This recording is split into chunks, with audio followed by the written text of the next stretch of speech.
Welcome to First But Last, brought to you by the Wyoming Humanities. I am your host, Emmy DeGrappa. Wyoming is called the Equality State because we were the first to give women the right to vote. 150 years later, we wonder what Wyoming women think about the progress toward equality now. Let's find out, and thank you for listening.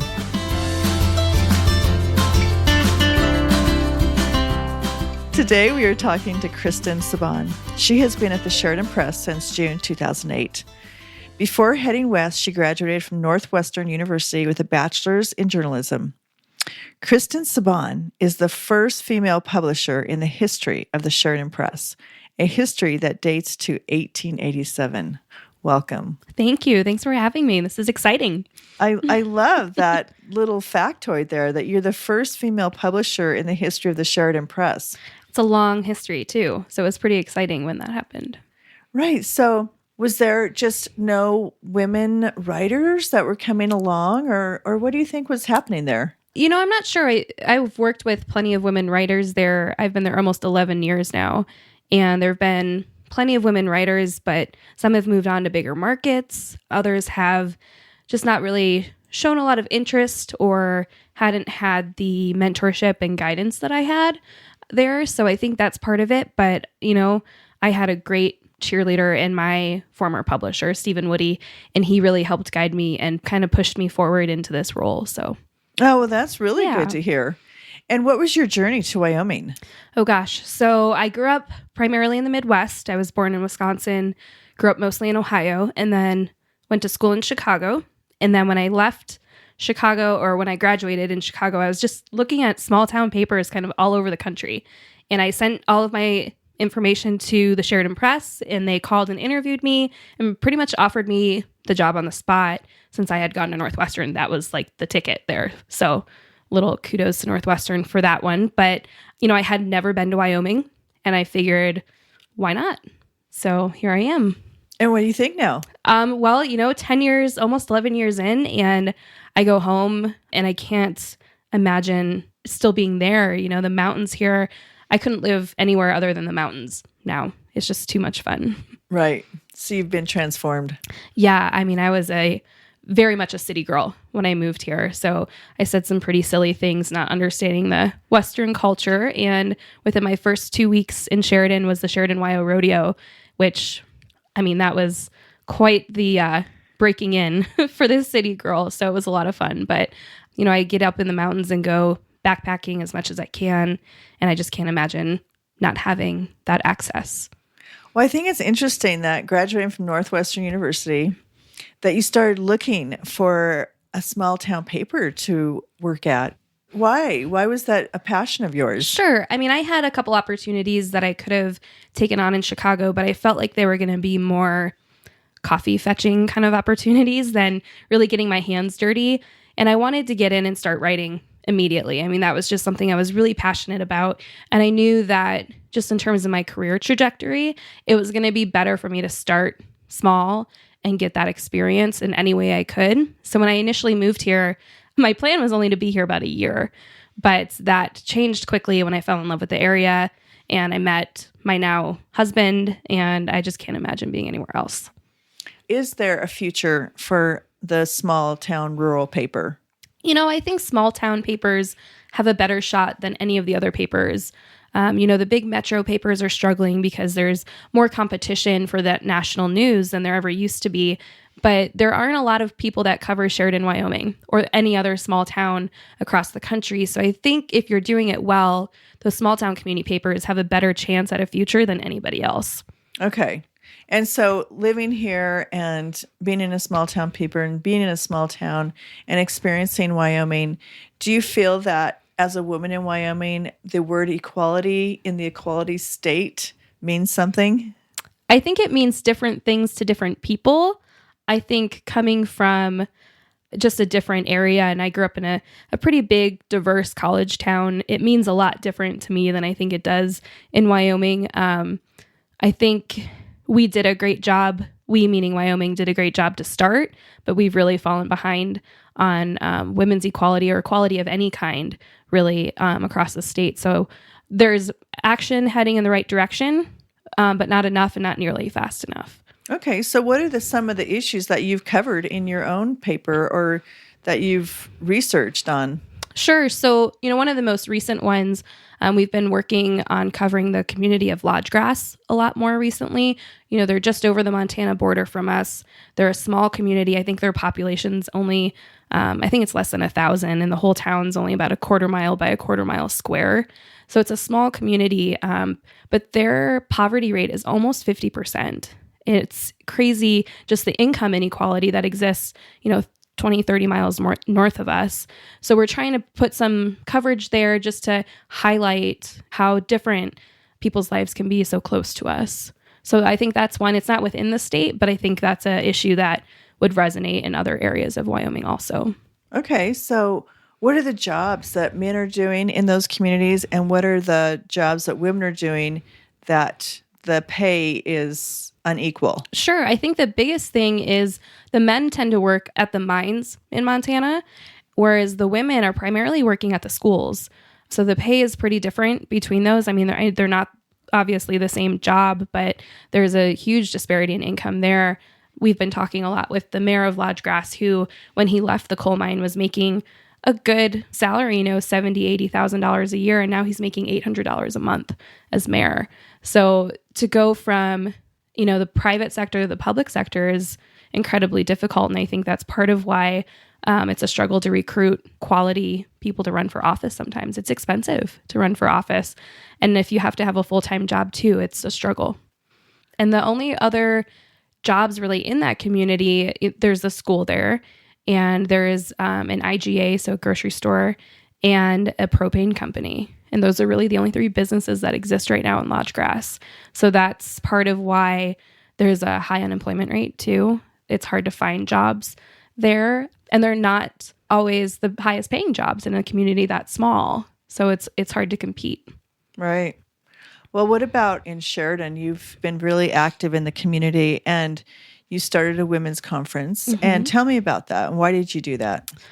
So it started not out of any sort of real desire to rock the boat or anything like that, but the Sheridan Press puts out several magazines a year. And the first time we did a fall edition, my publisher at the time suggested that it focus on Wyoming women. So we did, and we covered issues from women in non-traditional roles to really cool women in the community that were doing awesome things.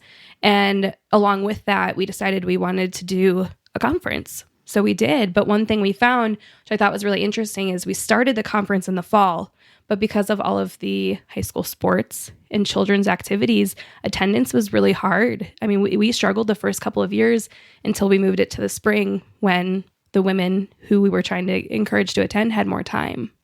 Okay. And so what kind of issues are you covering? What are you bringing to light at the conference? We try to cover a very broad spectrum of issues. We've talked about everything from different leadership styles to how to negotiate for a raise and how to do that comfortably, And we've talked about, women in non-traditional roles. We've done everything from mindfulness training to emotional intelligence training, kind of the whole gamut. But we've really focused on trying to do a mix of how to move up or move forward in your career and just personal growth. Okay, so what has been your kind of maybe some challenges in the journalism field that you have faced as a woman? Do you think there is significantly a big difference in your field and that you have really struggled to maybe make the same as a man or have the same assignments, or what do you think? I don't think I've seen a lot of that from within the industry. I mean, it's interesting because I still walk into some boardrooms or journalism conferences and I'm either the youngest or the only female in the room, and there are very few others, but I've never really been treated differently within those circles. In fact, a lot of people are starting to look to that generation, my generation, for more ideas. I've seen it more, any sort of downside to being a woman in this industry has come more from the people that I interview or write stories about than within the industry itself. I get a lot of dismissal from some of the people I need to write about, whether it's politicians or CEOs and companies. I was writing a story. This was several years ago now, but I was writing a story and I needed to interview one of the state legislators. And when I called him, we were talking about the bill that I was writing about, and I don't even remember what it is at this point, but it was a while ago. And I asked him a question, and his response was, "Well, honey, it's complicated." And that was probably the sharpest experience that I had had where I felt like I was being talked down to. And again, it could have been an age thing, not a gender thing, but it definitely felt wrong in that moment. Felt condescending. Yeah, absolutely it did. And, I'm not ignorant when I go into interviews like that. I like to know what I'm talking about. So to be told that it's complicated felt like, well, I just couldn't possibly understand the level at which he was working. So that was probably the biggest thing. How about in a small rural community, what is it like to write about a big movement like the #MeToo movement? It's hard. One thing is Wyoming's a very conservative state. I don't think that's a secret to anybody that lives here. But some of those movements, whether they're conservative or, coming from the left or the right, there's always going to be somebody who, even if we write about it as objectively as we possibly can, feels like we're taking a side. Somebody's going to feel like we're taking a side. So getting through that perception that all media is biased and all media has an agenda, I think that's the biggest struggle facing smaller town papers, is being able to cover how those big national issues affect us without being judged as biased. And I think what we've been trying to do at the Press is just emphasize, this is our community too. And where newspapers used to be, kind of this castle on the hill looking down on everybody in the community, we've worked really hard to show that we're just as part of the community as everybody else. And our buy-in and our desire to see our community succeed is just as strong as our neighbors. Well, it's interesting because you touched on two very different things. One is the whole perception that the media is biased. Mm-hmm. And of course, you have the whole fake news thing going on. Yep. And then over here, you have a big issue called #MeToo movement. And those are two very different subjects. So on one hand, when you addressed that you need to let people know that this is your town too, and you're not being biased. And so how are those things intersecting, the fake news and the #MeToo? Sure. So, when we cover things like Me Too, which we haven't honestly written that much about, but when we do approach national topics like that, we have to really focus on bringing local voices into that mix and making sure that both sides are heard within our community, which can be a challenge, again, in a very conservative community, finding somebody from the left that's willing to talk about that perspective. And, whether we find that person or not, if we are unable to find somebody or somebody from the right talking about an issue on the left, it's a lot harder to get somebody to vocalize something when they feel like a minority or they feel unequal or just worried about backlash. So balance is an interesting topic on those national issues locally when 70% of the state's very much leaning to the right. So how do you balance that with outside perspectives without being called fake news? Well, that's truly interesting. I hadn't even thought about those two things. And then the other thing, when you say fake news, I don't really think of print. I think of social media and television. What about you? I would say that's true. Print news tends to, by its nature, it takes a little longer for that news to be out in front of people, in their hands. And of course, we have websites and we do utilize social media for breaking news and things like that. But I think just taking that breath before something is in print allows print journalists to not tend towards the sensationalism that happens in other mediums. Right. When it's just something you can pull off the internet, right? Exactly. Yep. Okay. My last question is, how do you want to mentor young women in Wyoming to have a voice and speak up for themselves? Sure. So how do I want to, or how am I? How are you? And how do you want to? I mean, they're two different questions. That's why I was curious. Yeah. So right now, I've kind of by accident, this wasn't intentional by any means, but a large part of the leadership team at the Sheridan Press is actually women who have been there for some time. So we have 6 or 7 people on our leadership team that are department heads are in those roles, and 4 of them are women plus me. So there are really only 2 men that are department heads at the Sheridan Press, which again wasn't intentional, but that was who was moving up the ranks. And I felt very strongly about giving those women a chance to fill those roles. So my editor right now, she's pretty young in that role. She's only been editor for a little over a year, but she, I work with her pretty closely, and I'm striving to mentor her and teach her anything I possibly can. And that's primarily just in the form of answering questions and telling her, it's okay when something goes wrong and we'll make it through it. And I think that's a big part of it, is just saying, I've been in your shoes, we'll get there. I'm also, this is totally separate from work, but I'm also working to try to help grow women's softball in Sheridan. So I played fast pitch softball at Northwestern when I was there. And when I moved out to Wyoming, it was weird to me that they didn't have fast pitch softball teams here. So I kind of laid low on it for a while. But last year, there was a group in town that tried to get a travel team started. And I've been getting more involved in the rec district programs and just trying to really help build younger girls through that and help them build confidence through sports. If that's the avenue that they feel comfortable in, I'm going to help them succeed as much as I can there too. Oh my gosh. Yeah. I love that. That's excellent. And what a great way to have camaraderie with young women. Exactly. Being, a coach in that circumstance, you're never just a coach, right? Right. I don't care if you're coaching boys or girls. You're never just a coach.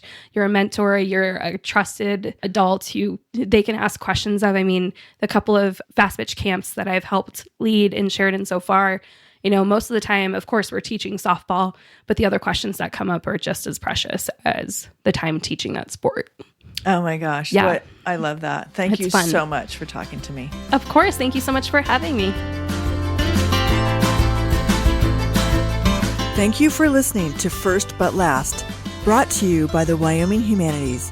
Please join us again next week as we continue our conversations with women from around the state. You can also find us at thinkwy.org, where we continue the conversation on our blog about the history, journey, and the challenges of Wyoming's intrepid women living in the equality state. And if you enjoyed this episode, please subscribe to the show and leave us a review on iTunes. Thank you for listening.